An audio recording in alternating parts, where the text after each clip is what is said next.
नमस्ते, आप सभी का स्वागत है। मेरा नाम आनंद यादव है। आप यादव व्लॉग देखना शुरू कर चुके हैं। आने वाली 23 तारीख की रूपरेखा जो तैयार की जा रही है, उसको लेकर के बहुत बड़ा कॉल था।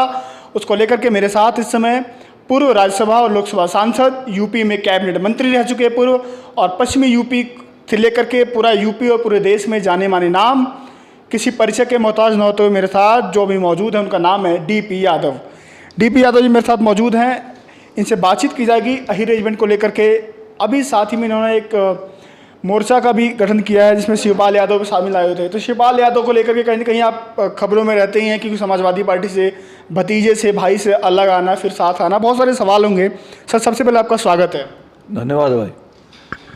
सवाल ये है कि अहीर रेजिमेंट और सारी रेजिमेंटें बन गई, अहीर रेजिमेंट में दिक्कत कहाँ रुक गई है? जबकि सबसे ज़्यादा अगर बात किया आंकड़ों में तो 25 से 26 करोड़ यादव हैं पूरे देश भर में, तो सम्मान कब मिलेगा हमें? नहीं, देखो, ये तो मैं नहीं कह सकता कि अड़चन कहाँ है। अड़चन को तो बेहतर वो लोग जानते होंगे जो सरकारों में रहे हैं, या डिफेंस मिनिस्टर रहे हैं या मिनिस्टर रहे हैं। लेकिन मैं इतना कहना चाहता हूँ, अगर कोई भी इस देश के किसी भी जाति का नौजवान ये कहता है कि मैं मिलिट्री में भर्ती होकर के देश की सेवा करना चाहता हूँ, तो उसका स्वागत होना चाहिए।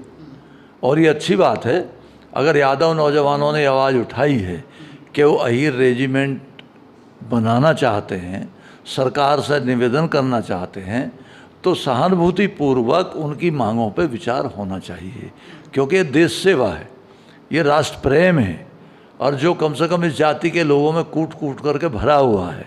आज से नहीं, महाभारत काल से लेकर के आज तक का इतिहास अगर देखा जाए तो यादव एक ऐसी जाति रही है या है कि जिसमें देश प्रेम और राष्ट्र प्रेम कूट कूट कर भरा है। और हमारे कई नौजवान जो फौज में भर्ती थे, उनको इस बहादुरी के लिए परमवीर चक्र भी मिला है।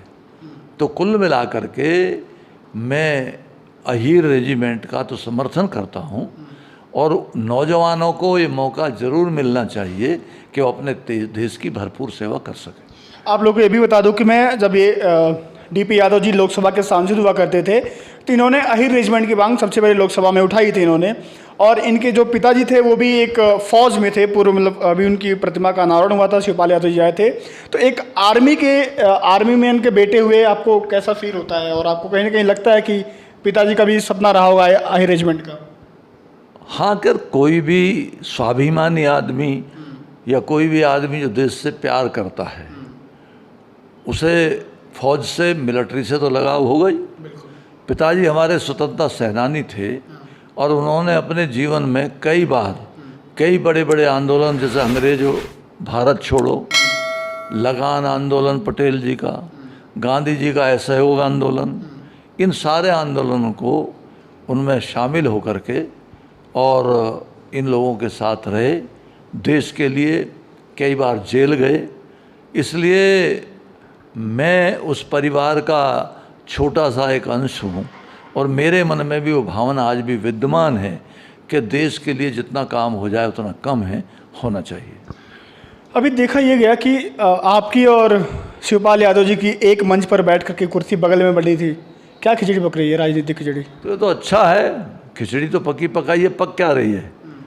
शिवपाल और हम मिलकर के अगर कोई अच्छा उदाहरण समाज में, प्रदेश में या देश में पैदा करते हैं या बनाते हैं, तो वो तो सभी के लिए अच्छी बात है। हमने यदकुल पुनः जागरण मिशन बना करके और पूरे प्रदेश में, पूरे देश को आवाज़ दी है, और यदकुल में रहने वाली वो तमाम समस्त जातियाँ, जिनमें अभी भी अंधविश्वास है कुछ जातियों में, और कई जगह मतलब कुरीतियाँ भी हैं, दहेज प्रथा भी है, छोटे बच्चों की शादियों का भी रिवाज है।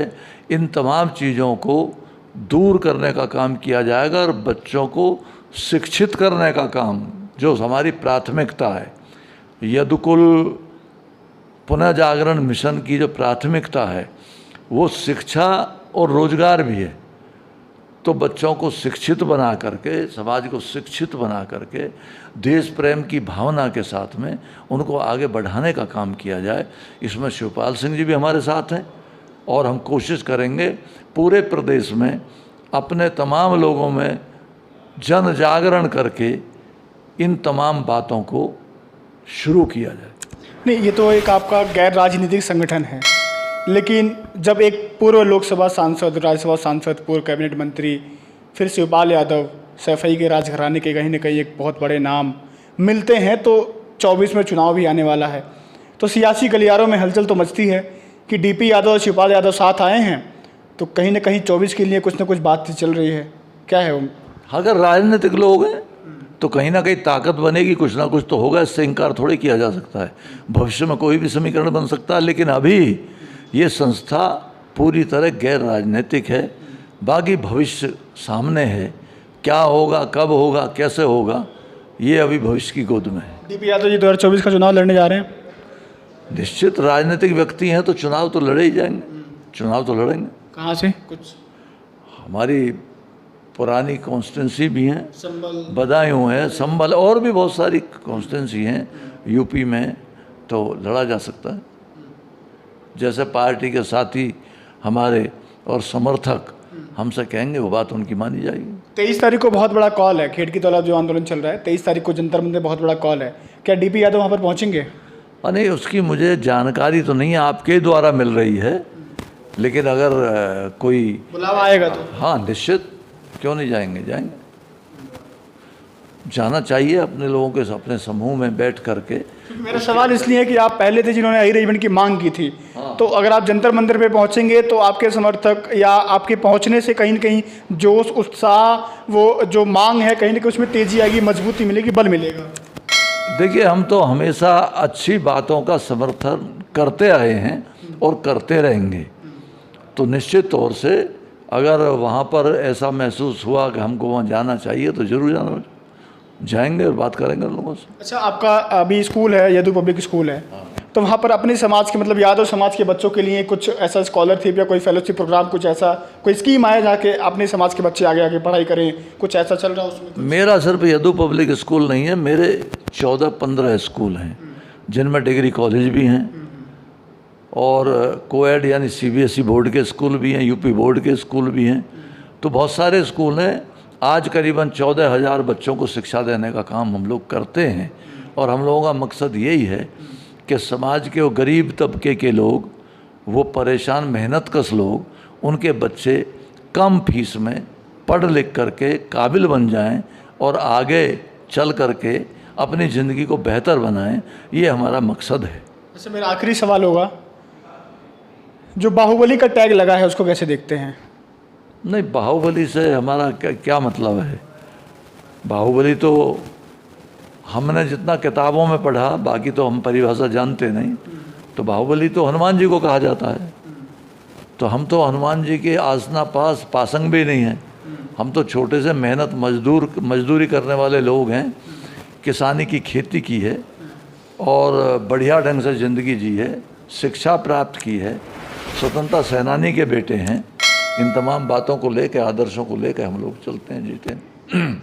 मेरे साथ इसमें डीपी यादव जी मौजूद थे, जैसा परिचय मैंने आपको बता दिया है। अहिर इवेंट हो, चाहे यदुकुल पुनर्जागरण मिशन हो, चाहे शिवपाल यादव जी का या इनका एक साथ पे एक मंच पर आना हो, 24 की राजनीति हो, बहुत सारे मुद्दे पर मैंने बेबाकी से सवाल किए और इन्होंने उतनी ही मुखरता से उसके जवाब भी दिए। तो आपको कैसी वीडियो लगी कमेंट सेक्शन में ज़रूर बताइएगा। कोई भी अगर आप मन में सवाल होगा तो हम फिर मिलेंगे सर से, फिर बातचीत होगी, क्योंकि मिलने जुलने का सिलसिला चालू रहेगा, क्योंकि 24 में चुनाव भी आने वाला है। उसके पहले कई बार हमारी मुलाकातें होंगी, बातचीत होंगी। जो भी मन में सवाल होगा आप सवाल पूछिएगा, अगली बार जब मिलेंगे तो भी सवाल आपको यहाँ पर मैं सर से रखूँगा और बातचीत होगी। बाकी 23 तारीख को जो रेजिमेंट की कॉल है बहुत बड़ा, दिल्ली में जंतर मंतर पर, आप लोग पहुँचिए और अगर बुलावा आता है तो डीपी यादव जी भी वहाँ पहुँचेंगे, मैं भी वहाँ पर आऊँगा।